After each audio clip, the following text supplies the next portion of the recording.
is Sadato Afika binti Sabki. My register number is 05DKA22F110 from DKA4C. For introduction, steel structure is a metal structure which is made of structural steel components connect with each other to carry loads and provide full rigidity. And structural steel is steel construction material which is fabric with a specific shape and chemical composition. Next is material properties of steel. In Malaysia, steel grades and specifications used in construction and engineering follow both international standards and local adaptations. Here's a detailed overview focusing on steel grades and specification relevant to Malaysia. British Standards BS 5950 Code of Practice for the Design of Roller and Wheel Section, and BS EN 10025 Specification for Hot Roller Products of Structural Steels. Next is mechanical properties. The first is yield strength, the stress at which steel begins to deform plastically. Different grades have different yield strength. S275 has a minimum yield strength of 275 MPa. Next, tensile strength. The maximum stress that steel can withstand will being stretched before breaking. S275 has a tensile strength of 430 to 580 MPa. And the last one is elongation, the availability of steel to undergo deformation before fracture, expressed as a percentage of original length. Hi and Assalamualaikum. My name is Muhammad Syara Aiman bin Muhammad Solehan. So for my part, I'm gonna talk about structural elements. Structural elements are the fundamental components used in constructing building, bridge, and other structure. They work together to support and transit load, ensuring stability and safety. Here's a detailed explanation of the primary structural elements. First one is beams. The function of beam is beam are horizontal member that primarily resist bending force. They support load from floor, roof, and wall and transfer this load to columns or wall. The type of beam have four. The first one is simply supported beams. Support at both end and free to rotate, common in residential buildings. The number two is fixed beams. Fixed at both ends, providing a greater stability but with higher internal stresses. The third one is cantilever beams. Fixed at one end and free at the other, used in balconies or overhangs. The last one is continuous beam. Continuous beams is a span over multiple supports, reducing bending moment compared to simply supported beams. The material that used for beam is commonly made of steel, reinforced concrete, or woods. And for the second structural element is columns. The function of column is column are vertical member that primarily resist compressive force that transfer load from beam and slab down to the foundation. There are two types of columns. The first one is short columns. Length is relatively short compared to their cross-sectional dimensions.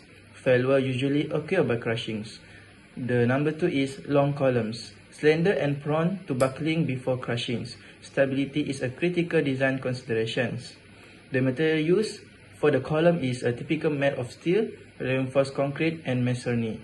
And the third one is slabs. The function of slab is slab are horizontal, flat plate elements that distribute load to beams or directly to columns and walls. They form floor and roof. The type of slab is one-way slab, support on two opposite sides, bending occur primarily in one direction. The second one is two-way slabs. Two-way slab is a support on all four sides, bending occur in two directions. used for larger spans and uniform load distributions. The last one is flat slabs, slab without beams, supported directly by columns with or without drop panel. The material used for the slab is primarily reinforced concrete, but can also be made of steel or composite materials.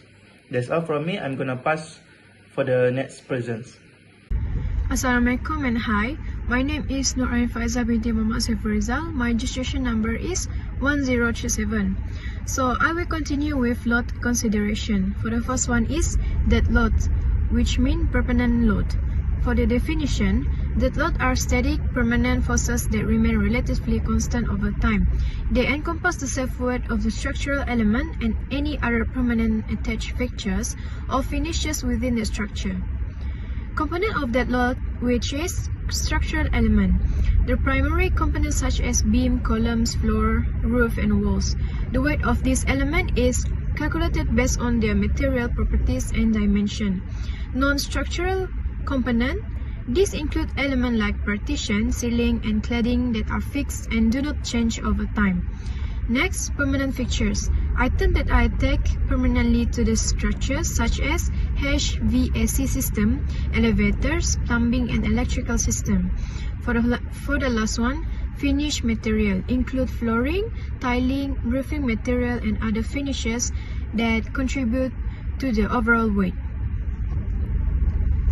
Calculation of dead load. For the first one, material density. The weight of structural component is determined by the density of the material, such as steel, concrete, and wood. Concrete, approximately 2,400 kg per meter cube. For steel, approximately 7,850 kg per meter cube. For volume, the volume of each component is calculated based on its dimension, which is length, width, height, and cross-sectional area. The last one, total weight. The product of material density and volume give the total weight, which is load of each component. So for the next one is life load, which is variable load. For the definition, life load are transient or dynamic forces that vary in magnitude and location over time. They result from the use and occupancy of the building and can include people, furniture, equipment, and vehicles. The type of life load is occupancy load. Load due to occupant, furniture, and movable equipment. Different occupancy types have different prescribed life load values. For example, residential, commercial, and industrial. Next, impact loads. Load caused by moving items such as vehicle in parking structural or warehouses. Traffic load, specific to bridge and roadway, including vehicles and pedestrian. Next, maintenance load. Load from maintenance activities such as roof maintenance, equipment, or personnel. The last one, load distribution. Life load are assumed to be uniformly distributed for design simplicity, but may also be considered as concentrated load for specific items like heavy equipment. Dead load are permanent and include the weight of all structural and fixed non-structural elements. They are calculated using material density and volume. Life loads are temporary, dynamic, and vary based on building use occupancy. They are specified by building codes and standards and can include a range of transient forces. We continue with my part, design code and standards. Design codes and standards are essential guidelines and regulations used in the engineering and construction industry to ensure safety, reliability, and efficiency in building design and construction. They provide a set of criteria for the materials, method, and practice used in construction, ensuring that structures can withstand the load and environment conditions they will encounter. Here's an in-depth look at design code and standard. Purpose of the design code and standard: safety, to ensure the structure can support intended loads with failure, protecting human life. Uniformity, to provide a consistency approach to design and construction across different projects and regions. Quality assurance, to ensure material and construction practice meet minimum quality requirement. Legal compliance to meet regulatory requirements set by local, regional, and national authorities. Economic efficiency to optimize resource use, balancing safety and cost effectiveness. Key organization and their standard. Eurocode, European Committee for Standardization, CEN. Scope, comprehensive set of standards for structure design across Europe. Example, Eurocode 2, design of concrete structure. Eurocode 3, design of steel structure. British Standard, BS. Scope standard for various construction material and practice in the UK. Example, BS 5950, structure use of steelwork in building. BS 8110, structure use of concrete. Eurocode, European Committee for Standardization, CEN. Scope, comprehensive set of standards for structure design across Europe. Example, Eurocode 2, design of concrete structure. Eurocode 3, design of steel structure. Eurocode 3 EN 1993 is titled Design of Steel Structure and is part of the Eurocode suite of European standards for structure design. It provides comprehensive guidelines for the design of steel structure covering various aspects such as material properties, design principle, analysis method, and construction practice. Key component of Eurocode 3, Scope and General Principle EN 1993-11 provide an overview of the scope of Eurocode 3 and general principle governing the design of steel structure. Define key terminology and concept used through the standard. Number 2, material properties EN 1993-11 specific the mechanical properties of steel material used in construction, including yield strength, ultimate strength, ductility, and toughness. And lastly, provide guidance on the classification of steel grade based on their properties. That's it for me. I will pass to my friend. You can see from the slide, we've been using steel class S235 for wall 3 UC-UB and wall 4 UC-UB. For wall 3 UC is 203 times 203 times 86 and UB is 146 times 178 times 167 and wall 4 for UC is 203 times 203 times 100 and UB is 533 times 165 times 85. The input that we have got from making this design is wall 3 UB got the height 409.4 millimeters, the width is 178.8 millimeters, the thickness is 14.3, the thickness of web is 8.8, the radius is 12.7, and the length is 10 meters. As for UC, the height is 222.2 and the width is 209.1. The thickness is 20.5, the thickness of web is 12.7, the radius is 12.7, and the length is 10 meters. As for wall 4 UB and UC, the height is 543.9 millimeters, B is 166.5 millimeters, the thickness is 16.5 millimeters, the thickness of web is 10.3 millimeters and the radius is 12.7 and the length is 10 meters.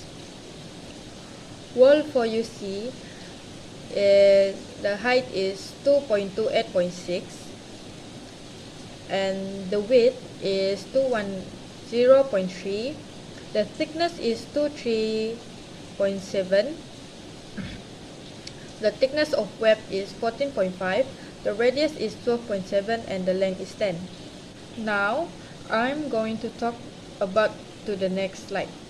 As you can see from the next slide is, we also going to use the same steel classes which is S235 and from this side which is wall 1 and wall 2 both have the same cross sections, which is UC is 152 times 152 times 23, AUB is 127 times 76 times 13. And next I'm going to talk about the input data to make this side of view for making this design. The input data that we got, wall 1 and wall 2 have the same measurement for UB and UC.